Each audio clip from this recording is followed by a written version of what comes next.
Guys, it's Ozzy from Ozzy's E-Waste UK. Just a quick introduction, let you know I'm here. I've been collecting little bits of electronic waste and, looking through, trying to find gold and stuff.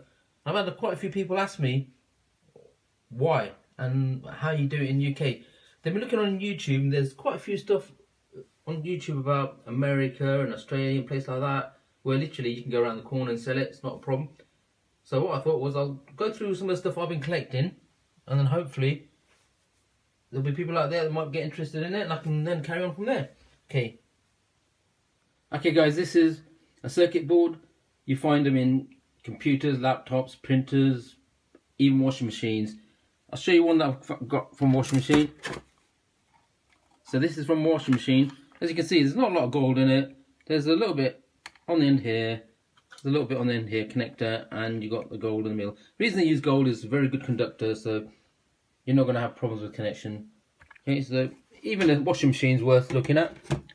This is a basic circuit board. This one's quite a high quality one, because if you look at this edge here, that's actually gold tipped. Inside that IC is gold. Same with this one. Now this is where the money shot is. Okay, this is a CPU. Oops. All that there are gold pins.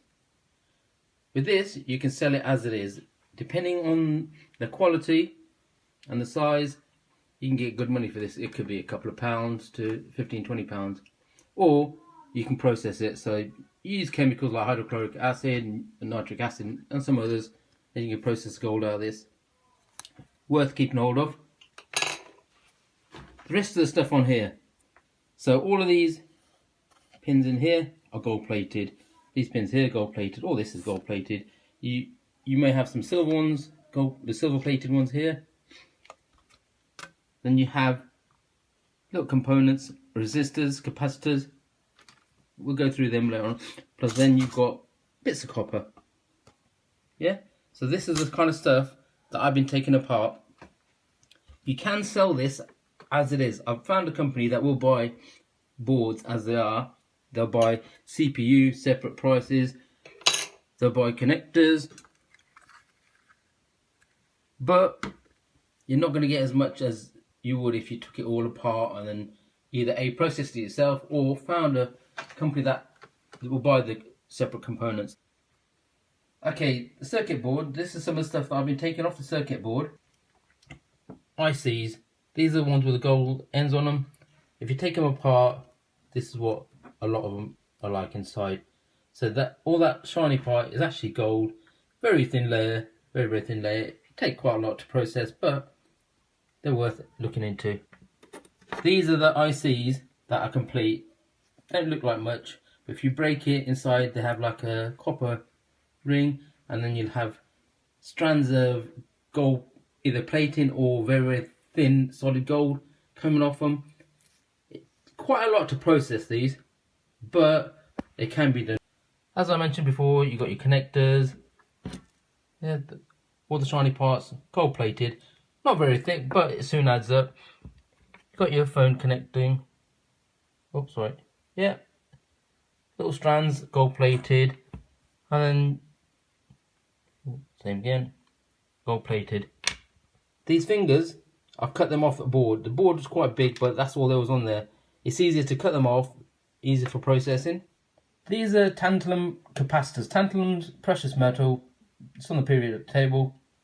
To be honest, I don't know a lot about it, but I know it's good for electronics. It's worth quite a lot of money. What you do is, to identify them, look for the plus sign. You normally have a thick line and a plus, or they'll actually be yellow with a thin line on them. Collect them, take them off. They're quite easy to take off. Put them in a little container. You can get some good money. I'm not sure what you can get in the UK. Like I said, it's quite hard because not many people do it here. But in America, they're paying from $4 to $8 a kilo. Next to it, MLCCs, little capacitors. That's palladium. Palladium's precious metal again. Has a bit of silver in it. And other little bits, but palladium's what we're really after. These, they have a C next to them. So they have a little code, And if the code starts with a C, then it's a capacitor. If it starts with a R, then it's a resistor. You don't want the R or any other letter, or an L or any other letter, because they have silver, but they have no palladium. So what you're doing is, when you depopulating your board, make sure you have a quick look. If it's a C, take it off. If it's an R, leave it on. Okay, for the bits that actually you can see that I've got shiny bits of gold on it, is stuff like memory card, board with anything shiny, gold, then it's going to be gold. Well, 99% chance of it being gold. Very thin layer, very, very thin layer, but it will be. You do get brass, but to be honest, the brass isn't as shiny as this. So you can sort of figure out that, it's not the right one. If you're not sure, you'll have stuff like this. Get this and put it up against the other component you're not sure about, and then if it's similar colour, then you know it's gold. If it's not, it's brass. So all these ends are pretty good for gold. One of the tests for this is, because you do get cheap versions of these, is run your thumb, and if you hear that you have a bit of resistance on your thumb, on your nail, then you know it's quite a thick plating. If it's nice and smooth, okay, it's a very thin plating. Main reason for this is, a few years ago, gold prices weren't very good, so the use of gold in electronics is not a problem.